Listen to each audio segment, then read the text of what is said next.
The men who climbed Hill 927 said the mountain breathed differently.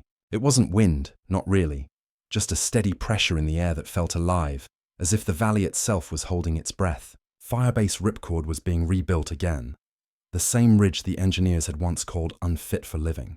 They said the soil shifted too easily, that foundations slid even when no rain fell.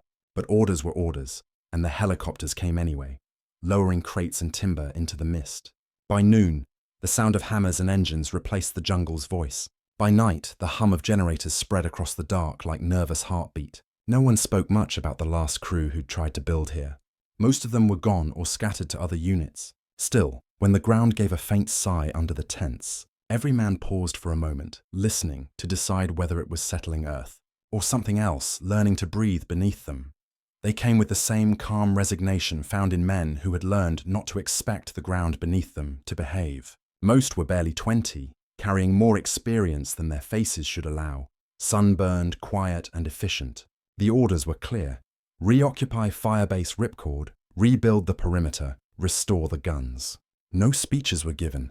They moved like workers, not warriors, hauling timber through mist, wiring claymores along the slopes, marking the same defensive rings drawn months earlier by another platoon. At night, the valley below flickered with distant artillery, flashes soft as heat lightning. They'd sit near the sandbags, sharing powdered coffee, trading old rumors, how the last crew had left without explanation, how one of the bulldozers vanished after a storm. It was the kind of talk soldiers used to fill silence, to keep from listening too hard to what the earth might be saying. One sergeant, grizzled and almost gentle, muttered while checking his rifle, "Don't dig too deep here." No one laughed. The wind was thin that night, almost metallic, carrying the smell of oil and rain that never arrived. In the dark, the camp lights looked fragile, floating on a hill that didn't seem fully awake. The men turned in, one by one, each pretending sleep came easy while the soil shifted quietly beneath their cots. The maps showed elevation, vegetation, and safe approach routes, but none marked what truly lived beneath. When the engineers began driving stakes into the slope, they hit hollow pockets of air, each one deeper than the last. The sound was wrong, an echo instead of a thud. Later, someone found a faded French survey chart from the 1930s. Its ink bled thin by humidity. It mentioned abandoned mining tunnels winding below the ridge, their entrances sealed during the colonial retreat. No one at Ripcord had seen them, but the thought lingered. The entire firebase rested on old scars. A corporal joked that the mountain had lungs, that it just needed to exhale now and then. The laughter that followed was thin, more habit than humor. Beneath the administrative calm, a quiet unease began to form, small and invisible, like a hairline crack spreading under paint. The operations officer dismissed it all: terrain instability, simple erosion.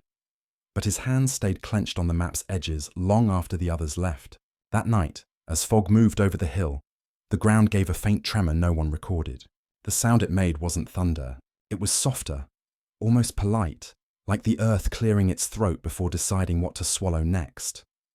The first tremor came so softly that most of the men mistook it for imagination. It passed through the camp just after midnight, a ripple that made the canteen sway and the loose shells shiver inside their boxes. No one called it an earthquake. It was too brief, too precise, like a single breath taken by the mountain itself. The sentries on the north perimeter swore they saw dust lift from the sandbags, though the air was still. When daylight returned, there were no cracks, no damage, just an odd pattern in the soil, a smooth ring pressed flat, as if something round had shifted beneath the surface. The radio operator logged nothing unusual. The engineers chalked it up to thermal expansion. Yet that night, one private wrote a quiet line in his letter home. "Sometimes it feels like the ground here is breathing." He underlined it once, folded the paper, and never mentioned it again. By morning, the tremor had become a story that no one quite believed. The officers dismissed it during the briefing. No seismic record, no threat, end of discussion.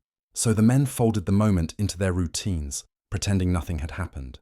They worked through the haze of heat, tightening bolts on artillery mounts, checking perimeters, cleaning rifles that never stayed clean. The sound of metal on metal replaced any talk of the moving ground. Someone hung a small sign near the mess tent that read "Charlie's Mole," a joke meant to swallow the unease. It worked, at least for a while. The nickname spread, and every strange vibration became the mole digging again. At night, Laughter came easier around the stoves. They brewed instant coffee, burned it black, and listened to distant explosions roll through the valley like thunder pretending to be weather. In the half-light, smoke curled against the tarps and drifted upward as if the air itself were tired. No one spoke of the silence between blasts. The way sound seemed to vanish for a heartbeat before returning. There was a comfort in repetition, in the illusion of control. The mind learns to fold fear neatly, to stack it beside rations and routine. By the fourth night, when the ground gave another small shudder beneath their boots, no one even looked up. They only steadied their cups and kept talking. It was near dawn when the patrol found it, a shallow crater just beyond the southern wire, wide enough to hold a jeep. The edges were sharp, untouched by erosion, as if the explosion had happened hours earlier. But no one had heard artillery that night, and the sensors showed nothing inbound. They marked it, took photographs, and moved on. When they returned at sunrise, the crater was gone. The soil had risen smooth, compacted, not washed or drifted, but pressed, like breath held beneath a blanket. Confusion turned to irritation. The engineers dug samples, tested moisture, even accused the patrol of misreporting coordinates. Yet the spot was there, faintly discoloured, perfectly level. One corporal insisted he'd seen it happen, though no one believed him. "The dirt moved," he whispered, "like something pushing up." They laughed at first, but he didn't join in. That evening, while they stood near the refilled patch, a low vibration rolled under their boots, gentle, patient, alive. It lasted only a second, too long to ignore. The captain said nothing, just tapped ash from his cigarette and ordered them back to post. The ground, when they left, seemed to settle again, quietly satisfied. Later, when the reports were typed, the incident was labelled erosion anomaly. The file was stamped, signed, and forgotten, as if words could pin still something that refused to stay still. The wind left without warning. One evening it simply stopped, and the jungle below froze with it. The usual drone of insects, the restless hiss of leaves, gone. What replaced it was an absence so complete that even breathing felt intrusive. The men noticed first through habit. They looked for movement in the grass to gauge direction, but nothing stirred. The flags hung straight down, motionless like fabric dipped in wax. Radios began to hum faintly, a soft static that pulsed in time with no signal. When the medic checked the ground temperature, it read several degrees warmer than the air, as though heat was seeping up from underneath. They called it a weather pocket, an inversion layer, something that could be graphed and ignored. But as darkness settled, the silence stayed, thick, weighty, full of its own rhythm. One man said it felt like being watched by the air itself. He said it quietly, almost kindly, like a man apologizing to the night for noticing it breathe. Private Henders drew the late watch, the kind that stretched time into something heavy and dreamlike. The air was thick enough to taste, metallic and still. He sat near the sandbags with his rifle balanced across his knees, watching the fog drift over the perimeter lights. It was the sort of night where sound seemed to fade before it reached the ear. The jungle below looked painted, flat, unreal, like a photograph that might blink if one stared long enough. Then the soil moved. Not a quake or a tremor, just a ripple, one line running under the surface, slow and deliberate, bending the moonlight as it passed. Henders froze. The movement crossed no more than 20 feet before dissolving into nothing. He listened for the echo of artillery, for any mechanical cause, but the silence held. When he finally exhaled, his breath sounded too loud, as if it might draw attention. He waited 10 minutes, then 20, then an hour, watching the same patch of earth that refused to move again. In the morning, he said nothing. He just handed the next sentry the watch schedule and went to clean his rifle. Later, in the radio tent, he told the operator what he'd seen. Not a confession, more like a test to see if words would make it less strange. The operator nodded once and said, "The ground here does that sometimes." Neither man smiled. Both pretended it was a joke and went back to work. The night was drowned in fog so dense it turned light into smoke. Somewhere near the center pit, the mortar crew worked by lantern glow, their voices low and even.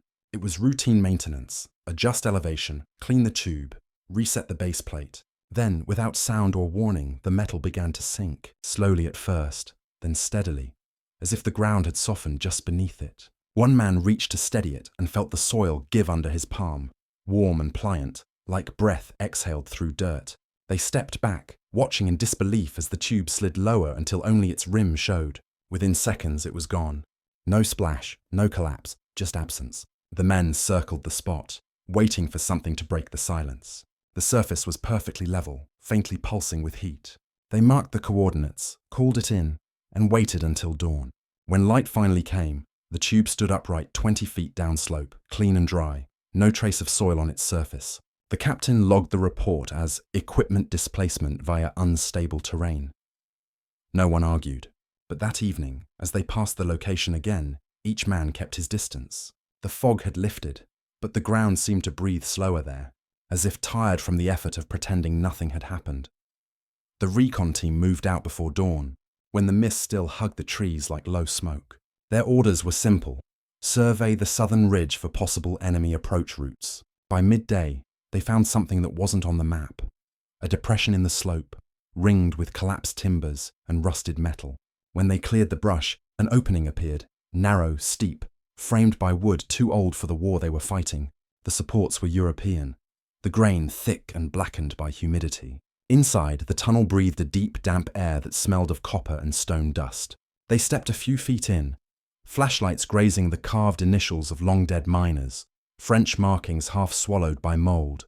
Along the walls ran strange circular impressions, not carved but pressed, as though something heavy had rolled through long ago. The sergeant ordered photographs, then told them to seal it and move out. None of the men argued, though each looked back once before leaving. In the report, the coordinates were logged. The discovery labelled abandoned colonial structure. But that night, around the camp stove, the men spoke in quieter tones. One said he'd felt air rising from the shaft, steady, rhythmic, almost like breathing. Another claimed he'd heard a sound, a deep drag, faint and patient, like the earth shifting its weight far below their boots. Weeks later, an engineer stationed at a rear logistics post received a transfer file from Ripcord. It contained soil density charts, vibration logs, and a handwritten note clipped to the corner. Possible subsurface anomaly. The engineer, a man trained to think in numbers, compared readings from seismic stations along the valley. Nothing matched. The ground beneath Ripcord registered movement, but not the kind caused by artillery or tectonic shift. The pulses were too slow, almost measured, like the rhythm of something alive conserving energy. He documented everything, careful and calm, until his conclusions began to sound less like science and more like speculation. In the margin, he wrote a single line: non-geological cause suspected. The report was filed the next morning and quietly sealed. Months later, after the Firebase fell, the document resurfaced in an archive under miscellaneous structural concerns. The final page bore an annotation from an unnamed officer. No seismic record matches observed vibration. Recommend omission from review. The engineer never mentioned the file again, but colleagues remembered how he'd pause sometimes while speaking, as if listening to a noise only he could hear, small, deliberate and distant, like something steadying itself far underground. Henders went back to the tunnel before dawn. Moving alone, his footsteps softened by wet grass. The fog clung low, turning the landscape into a single grey breath. He carried no weapon this time, only a flashlight and a quiet sense of obligation. The entrance was smaller than he remembered. The wood warped inward as if the hill was slowly reclaiming it. Inside, the air was cool and close, humming faintly. Not sound exactly, but vibration, a steady pulse that felt more heard through bone than ear. He crouched near the first support beam and pressed his palm to the wall. The ground was warm. From somewhere deeper in the dark came a noise like chains being dragged through mud, drawn out and rhythmic, fading and returning as though something large turned over in sleep. Henders stayed still, unsure if he was hearing with his ears or through the soil itself. When the sound stopped, he felt the air shift, a slow exhale that brushed dust across his boots. He backed away, step by step, until the daylight found him again. At the top of the slope he looked back once and saw the mist drifting into the tunnel, folding itself inward. Later that day, he told no one what he'd heard. He only marked the location quietly on his map and never walked that ridge again. The radio tent was always the last place to sleep. Machines whispered there even when switched off, a low current hum that sounded like breathing through static. One night, near 0200, the operator tuned across frequencies to check for enemy chatter. Instead, he heard his own voice. It came 6 seconds after transmission, his words repeating back through another channel, softer, thinner, as if buried under layers of dirt.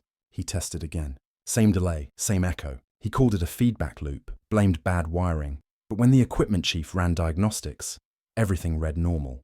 The repetition continued through the week, faint but consistent, each broadcast mirrored by its ghost. Some nights the echo carried slight differences. An extra word, a pause, a whisper like wind slipping between syllables. Someone joked that Ripcord had learned to talk back. No one laughed long. When they finally logged the interference, they labeled it signal reflection, origin unknown. The report ended there, but the operator noticed something small. The echo was growing fainter, not weaker, like a sound being absorbed. The meeting took place in a canvas tent that smelled of wet canvas and paper ink. A single bulb hung over the table, swaying with every faint tremor that passed through the ground. The colonel sat at the head, his expression steady, hands folded neatly on a folder stamped "Classified." Around him the officers waited, boots dusty, faces drawn from lack of sleep. The communications officer began his report. Minor interference, irregular vibrations, unverified field observations. His voice was calm, but his knuckles stayed white against the clipboard. When he mentioned the delayed radio transmissions, the colonel didn't look up. He only asked, "Operational impact?" "None, sir." "Then it's not our concern." A pause stretched between sentences, long enough for them to hear the low pulse beneath the tent floor, faint but definite. The colonel's eyes shifted once toward the dirt, then back to the folder. "We keep the hill operational," he said finally. "If it moves again, we move with it." No one understood what he meant. The sentence hung there like an unfinished order, impossible to question. The meeting ended without further notes. Outside, the men returned to their duties. Only the colonel remained seated, watching the canvas ripple slightly where the ground met the wall, as though something beneath were breathing in rhythm with his own. On July 23rd, the sky above Ripcord burned in artillery flashes so constant they looked like lightning trapped in the clouds. Evacuation orders came at dusk, quiet, direct, stripped of ceremony. The men packed fast, moving through the smoke that smelled of clay and cordite. Down the slope, the jungle shimmered with heat and distant gunfire, but inside the perimeter, the air felt strangely calm. The generators had been shut down, yet a hum persisted underfoot, faint but steady, following their steps like an echo.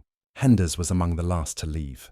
He paused at the edge of the LZ and glanced back toward the center pit where the mortar tube had vanished weeks before. The soil there looked smooth again, a darker shade of brown, almost wet. Over the radio, a final transmission broke through the static, a voice barely recognizable, repeating coordinates, then falling into a whisper that stretched too long to be human. The recording later captured only noise, but some claimed to hear words buried inside it. To most ears, it was nothing more than distortion. To others, it sounded like two simple syllables, still moving.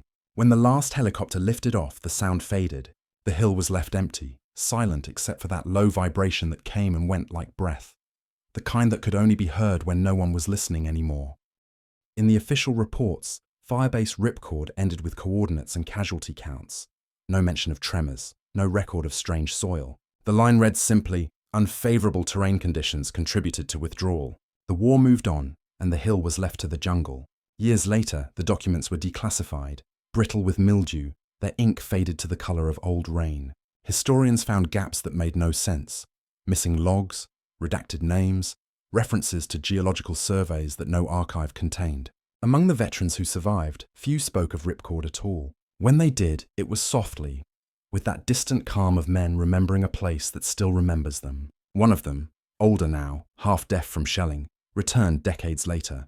He followed the old ridge road until the forest swallowed it, until the trees grew thick over what once was steel.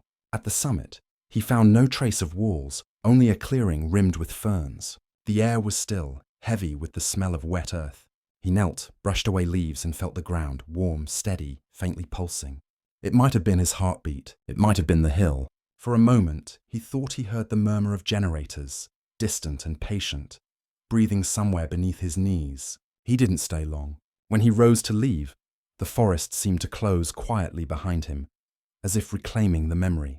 The road back was silent, the kind of silence that doesn't follow but waits, as though something beneath was listening, marking the sound of his footsteps fading away. They never gave it a name, and maybe that was mercy. Years later, when the narrator speaks, it is without bitterness, just the calm weight of someone who has learned that not every mystery demands explanation. He tells it like a field note. The ground had patterns, almost breathing, and when men built too close, it shifted to make room.